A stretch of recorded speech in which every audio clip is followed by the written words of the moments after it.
तो दोस्तों यहाँ पर वन पीस चैप्टर 115 के स्पॉयलर्स फाइनली आ चुके हैं एक लंबे वीक के बाद।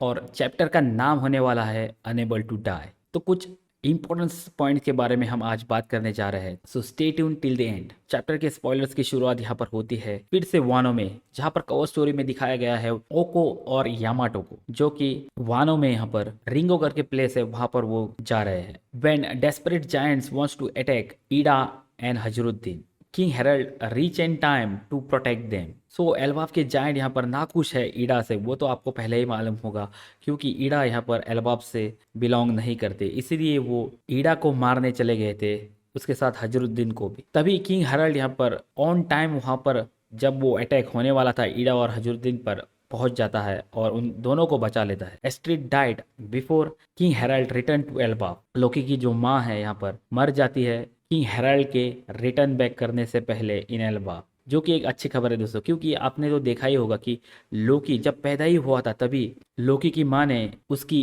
आंखों से डरकर उसे अंडरवर्ल्ड में फेंक दिया था, जबकि वो एक दिन का भी नहीं था, तभी उसे डायरेक्टली उठा के फेंक दिया था अंडरवर्ल्ड में। यानी कि आप इमेजिन कर सकते हो कि कितनी क्रूअल औरत होगी जो कि अपने अभी अभी जन्मे हुए बच्चे को एक ऐसी जगह पे फेंक देती है जहां पर सिर्फ मॉन्स्टर्स और प्रिजनर्स रहते हैं। लेकिन किंग हेराल्ड के लौट आने से पहले यहाँ पर ईडा, जो कि अंडरवर्ल्ड में रहती थी, उसने वहां पर एक बार ओपन किया था। आई थिंक सो यहाँ पर हो सकता है कि अंडरवर्ल्ड में तभी लोग भी रहते होंगे, तभी तो उसने एक बार खोल रखी है। उसके बाद 56 years ago king Harald went to Reverie but the world government had ignored him. तो 56 इयर्स अगो का फ्लैशबैक यहाँ पर बताया जा रहा है। जब किंग हेराल्ड रिवेरिया गया था तब उसको वर्ल्ड गवर्नमेंट ने यहाँ पर इग्नोर किया था। और जैसे कि आपको पता है, जब फ्लैशबैक में हेराल्ड निकलता है एल्बाफ को एक अच्छी और बेहतरीन कंट्री बनाने के लिए, तब वर्ल्ड गवर्नमेंट उसका रास्ता काट देती है। बैक इन एल्बाफ, जरूल्ड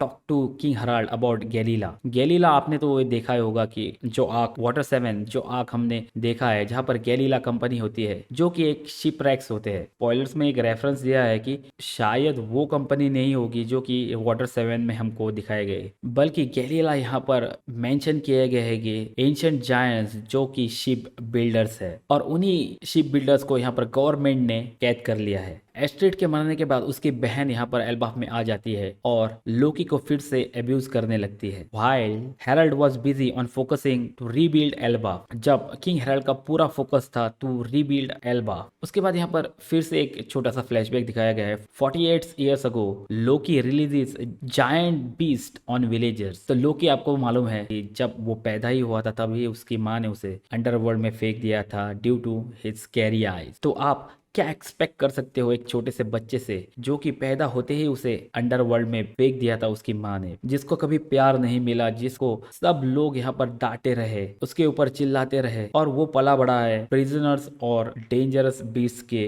अंदर। But when he saw other childs helped Hajruddin to get rid of those giants beast, that time Loki felt how alone he was। जब एल्बाफ के छोटे छोटे बच्चे यहाँ पर हजरुद्दीन की मदद करने के लिए आए, तब लोकी को पता चला, तब लोकी को सेंस हुआ कि हाउ अलोन ही वॉज, क्योंकि वो कितना अकेला बंदा है एल्बाफ में। यहाँ पर दोस्तों स्पॉइलर का सबसे बड़ा रिवेल होता है, जहाँ पर हमको पता चलता है कि 48 इयर्स अगो रॉक्स डिजेबेक, जो कि रॉक्स पायरेट्स का कैप्टन है, उसकी एंट्री होती है एल्बाफ के अंडरवर्ल्ड में, जहां पर वो लोकी से पूछता है क्या ये एल्बाफ है। तो तभी यहाँ पर उड़ा फिर से हमको 56 इयर्स अगो के फ्लैशबैक में ले चलता है, जहां पर रॉक्स डिजेबेक 8 साल पहले, यानी कि 48 ईयर से 8 साल पहले, यानी कि 56 इयर्स अगो रॉक्स डिजेबेक से यहाँ पर मिला था किंग हेराल्ड से इन रिवेरिया। तो आगे बढ़ते हैं। But after that rocks killed a marine admiral and become a wanted man. तो उसके बाद यहाँ पर रॉक्स डिजेबेक्स ने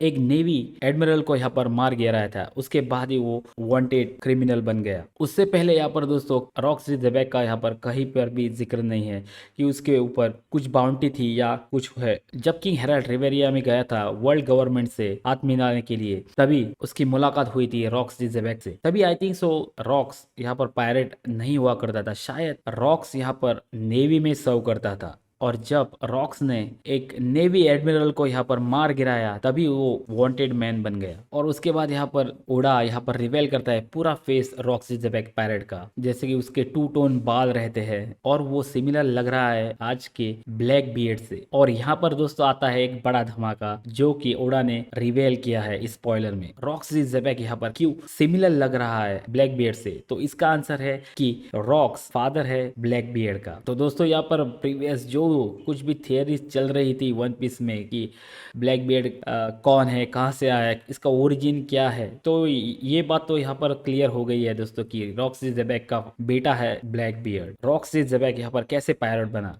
I think so similar story होगी जो कि ब्लैक बियर्ड के समय पर हमको दिखाई गई है। जैसे कि ब्लैक बियर्ड ने अपना पहला डेविल फ्रूट यहाँ पर कैसे हासिल किया था। जब ब्लैक बियर्ड सर्व करता था व्हाइट बियर्ड के अंडर, तभी उसने मौका देखकर अपने पार्टनर को किल करके उससे वो डेविल फ्रूट हासिल किया था। आई थिंक तो सिमिलर ही स्टोरी होगी। तो दोस्तों आपको क्या लगता है रॉक्सी ज़ेबेक यहाँ पर कैसे पायरेट बना? मेरी थियरी है कि दोस्तों जैसे कि ब्लैक बियर्ड ने व्हाइट बियर्ड के शिप से यहाँ पर डेविल फ्रूट चुराया था, वैसे ही कुछ सिमिलर स्टोरी हमको देखने को मिल सकती है आने वाले इस चैप्टर में। आई थिंक सो जब नेवी एडमिरल यहाँ पर डेविल फ्रूट को लेकर जा रहा था तभी आई थिंक रॉक्सी ज़ेबेक ने उसका खून करके उससे वो डेविल फ्रूट चुराया होगा। Similarly how black beard took the dark fruit from white beards ship. तो दोस्तों पूरा चैप्टर रिवेल होगा इस फ्राइडे को, तब तक वेट कीजिए। आशा करता हूँ दोस्तों आपको ये वीडियो अच्छी लगी होगी। तो प्लीज़ लाइक शेयर कमेंट करना ना भूलिए। Please subscribe to my channel.